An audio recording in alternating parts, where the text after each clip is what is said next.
Alright, I don't know. This one's not going to black text or anything, so this one's just for my personal YouTube and for my kids and for my grandkids one day so they can think that granddad was cool. As you can see, I'm looking like I came out of a different decade.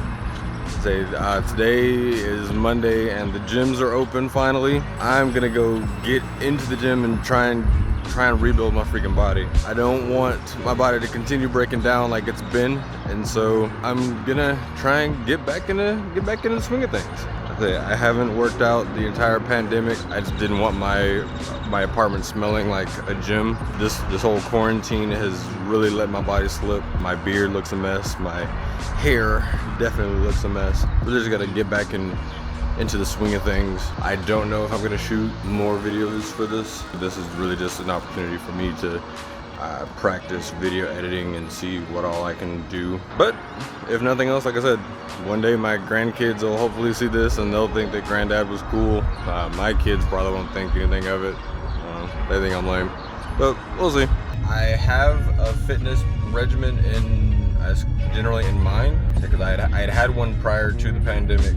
I do want to make some modifications to that just to kind of get a more well-rounded approach to my physical fitness. I want to be realistic and measured from the jump so that I'm able to say, okay, this is what I came to do, this is what I'm going to do. I did that, I can do that again, and be able to sustain that. It's surprisingly hard to have for most people to have a measured mentality like that, and I'm no exception to the rule. So I'm going to do my best to develop that mental discipline within my physical fitness. Already off top, I know that I'm going into this with a bad mindset, or not even a bad mindset, just going into this wrong. I haven't eaten today, and then add on top of that the fact that I know that I need to pace myself, but I'm also just generally excited to be back into the gym that today's workout isn't going to be like most of my workouts. Really just because I'm going to be focusing a lot on really just getting my body moving again. So, I don't know how this is gonna play out. I don't foresee me dying. Okay, so before my workout began, there was a new update in I guess my life anyway. Earlier this year, back in February, I had sent off my DNA to find out my African ancestry. It usually takes, I think they said 8 to 10 weeks or something like that for the results to get processed and get back to you, all that good stuff. I definitely hadn't forgot about it. I've been waiting on it for a long time, and I had actually reached out to them to find out what the situation was, and they let me know that they actually had sent out an email, but turns out they had sent it to the wrong email. Finally got that corrected, and they have just sent me what I think is my African ancestry results.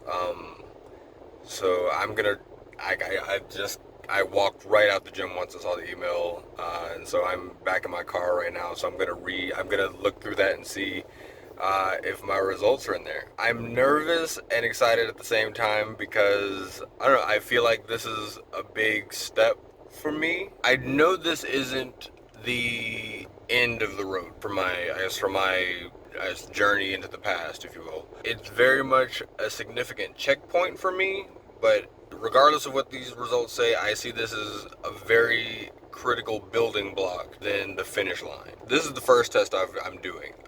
I say the first because this one is the matriarch test, I believe. It tells me the ancestry on my mom's side. I'm likely going to go back and do the one for my father's side as well, but these things ain't cheap, so doing what I can.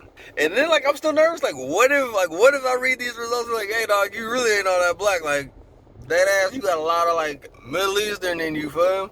That would be weird. I don't foresee that happening, but who knows? Never know. Actually, I will know in a few minutes. So,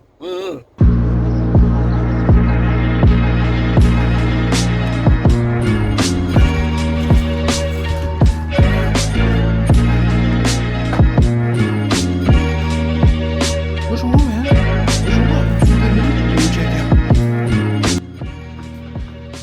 alright, so here. Greetings, Nick.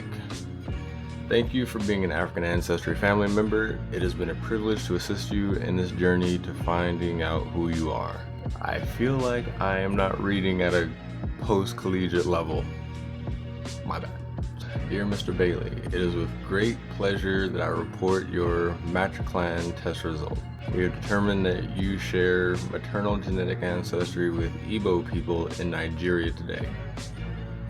Interesting fact, in college I was part of the African Student Association and even got all the way up to president of the African Student Association, which was definitely weird. We compared parts of your maternally inherited DNA to that of people from around the world to look for matches. Using the largest set of African mtDNA samples available today, we found identical 100% matches for you with the mtDNA of Igbo people. This means that at some point in the 500 to 2,000 year history of your maternal lineage, there was an Igbo woman. That's pretty cool. Out of the 3 billion parts of your DNA, the variants below are unique to the maternal lineage and indicate DNA sequence patterns that you share with some Igbo. Your statistical confidence measure or sequence similarity score is 100%. So they said, without a doubt, fam, we know where your family came from. I don't know what this means for me overall, other than this is the beginning of a journey. Back at it, headed up to the gym, take 2. Gonna go try this again because all that got sidetracked.